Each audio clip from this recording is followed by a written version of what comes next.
לכל איש יש שם שנתן לו אלוהים ונתנו לו אביו ואימו.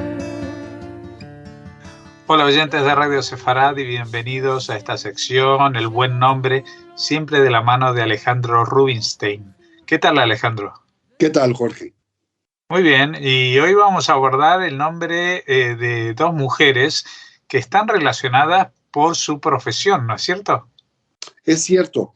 El día de hoy analizaremos uno de los oficios más antiguos de la humanidad y del cual se da cuenta en Bereshit, capítulo 35, versículo 17, y el capítulo 38, versículo 28. En específico, el programa de hoy se dedicará sobre Shifra y Puah, pero entre tanto, vale la pena decir que cuando la matriarca Rachel da a luz a su segundo hijo, Benjamín, es atendida por una partera. La presencia de tal profesional de la salud, llamada Meyaledet en hebreo, y que en castellano se le traduce como a quien causa auxilio al nacimiento, era probablemente una labor rutinaria en la sociedad preisraelita y luego israelita.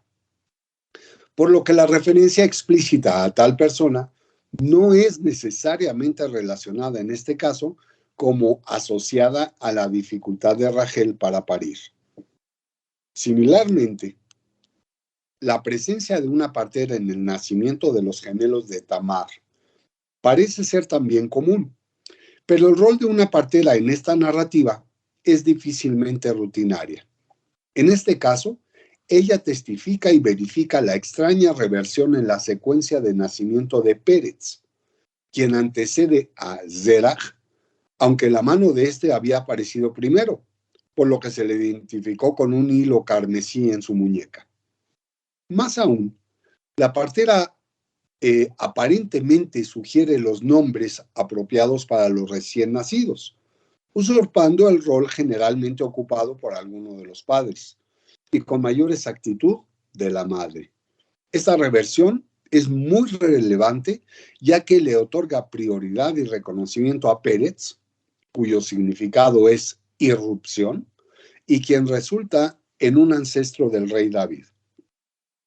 Este oficio no solo es de los más antiguos, sino que aparece en todos los textos de la antigüedad que refieren a esta noble labor. Es virtualmente una profesión femenina en general, ya que implica la participación activa de mujeres asistiendo a otras mujeres en el proceso natural biológico. Como una profesión, requiere de instintos y emociones de las practicantes, así como conocimiento técnico y destreza clínica. El cuidado de una partera a veces resulta en holístico, proveyendo de apoyo emocional, tanto como físico a la paciente y asistencia, como se describe en el caso de Rachel. Y es que en el difícil proceso del parto, Rachel muestra temor y la partera la consuela.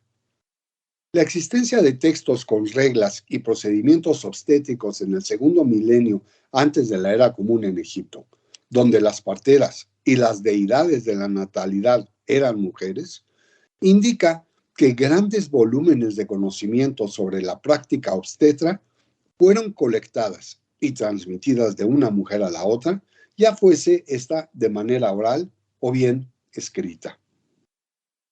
Es realmente exiguo el conocimiento que se tiene sobre el sistema de salud de Israel. Sin embargo, existen pistas que a través de la investigación comparada nos proporcionan señales de la existencia de un sistema bastante desarrollado con diversas opciones de práctica. La partera era una de esas opciones fuera de los círculos sacerdotales o proféticos. Los aspectos profesionales de este oficio requerían que su sapiencia se transmitiese a través del entrenamiento a sus sucesoras. Asociaciones informales de parteras permitían mantener e incrementar el conocimiento de técnicas de alumbramiento, medicamentos a ser aplicados a las madres durante este proceso y hasta de rezos e imploraciones para ser expresadas en el momento del nacimiento, como lo podemos constatar en Isaías en el capítulo 26, versículos del 16 al 18. Por lo tanto, las parteras del antiguo Israel representan una de varias profesiones típicamente femeninas, como ya ha quedado dicho, ya que a ellas se suman las sabias, las músicas y las dolientes, que les otorgaban la oportunidad a las mujeres para conocerse entre sí, instruir a novicias y acopiar respeto en la comunidad debido a su destreza. El estatus de las parteras y su poder de transformar el parto de algo que podría tomarse en una experiencia negativa a una positiva labor no se erosionó, sino hasta el advenimiento de la medicina moderna, tan dominada por el hombre, y que en esta era está teniendo un mayor equilibrio con la presencia cada vez más notoria de doctoras especializadas en la materia. Puah y Shifra son ejemplos muy claros de las parteras en la Torá. En este caso, se les cita en Shmot, en el capítulo 1, versículos 15 a 21. En el caso de Puah, se puede decir que su nombre significa niña o brillante, pero a la vez también es aceptable el significado de oradora y hasta de gritona. El capítulo ya citado relata que cuando los israelitas en Egipto empezaron a proliferar, una vez que Yosef falleció, fue el faraón quien procuró reducir este fenómeno de población, ya que se corría el riesgo de que los israelitas les superasen en número, lo que se traducía en un asunto de seguridad interior en tiempos de guerra. La primera medida fue la esclavitud, pero este duro yugo no logró que se redujera la población israelita. Así pues, dispuso que las parteras hebreas matasen al nacer a los varones, no hacia las mujeres que se les permitió vivir. Shifra y Puah fueron las dos únicas parteras de la época de las cuales se conoce su nombre. Sin embargo, el faraón no contaba con el hecho de que nuestros personajes de hoy y sus colegas eran temerosas de Dios, por lo que violaron abiertamente el designio del monarca y permitieron que los varones recién nacidos vivieran. Llamadas a cuenta por tal incumplimiento, las parteras arguyeron que las mujeres hebreas eran más vigorosas que las egipcias, ya que tenían a dar a luz antes de la llegada de la partera. Convencido de la explicación, el faraón no las castigó. Este hecho singular puede ser reconocido ante la tendencia humana universal de deshumanizar a las víctimas, especialmente a las mujeres, como un preludio a privarles de derechos civiles básicos, de su libertad reproductiva, de su progenie y finalmente de sus vidas. La identidad de las parteras es algo ambigua, ya que el texto apoya el hecho de que nuestras dos personajes de hoy eran parteras hebreas o parteras para los hebreos. La realidad es que tiene mucho más sentido el concederles ser parte de Israel, ya que sus nombres son claramente semíticos y no egipcios. Es por ello que antiguos comentaristas judíos llegan a indicar que Puah era en realidad Miriam, la hermana mayor de Moshe, y que Shifra era Yochebed o Yochebed, la madre de Moisés, aunque también existen opciones de que eran prosélitas. Cualquiera que sea su identidad, el hecho de que a ellas se les otorgara la bendición de la progenie indica que podrían haber sido estériles y especialmente jóvenes como para iniciar una familia. Esta última situación se contrasta con el modelo de que las parteras son típicamente mayores, de hecho, posmenopáusicas.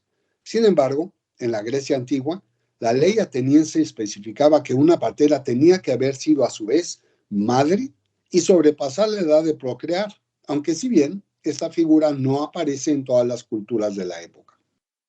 Los comentaristas modernos se cuestionan cómo dos parteras se dieron abasto para atender a toda una comunidad, considerando que el número era ya de más de 600,000 pobladores, como se establece en Números, primer capítulo, versículo 46. La respuesta sencilla es que Shifra y Puah pues no eran las únicas parteras, sino las más conocidas. ¿Por qué entonces destacaron en su labor? Precisamente por haber sido más temerosas de los designios divinos que de los terrenales, aunque si bien faraónicos.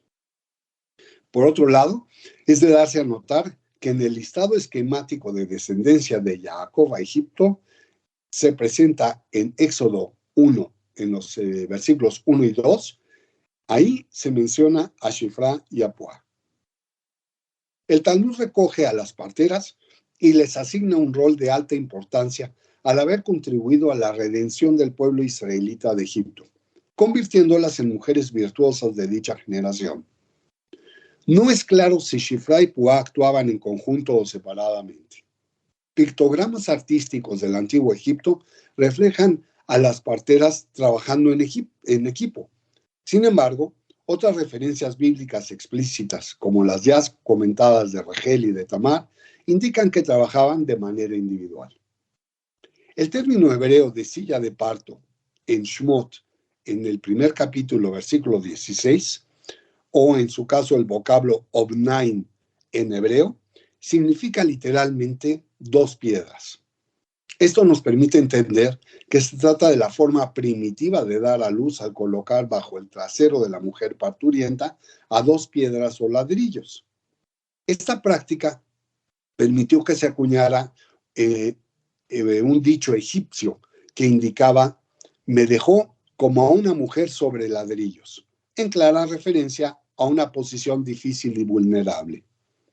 Toca ahora dar un breve análisis al nombre de Shifra, que significa bella y que también es citado en un papiro del siglo XVIII antes de la era común en Egipto.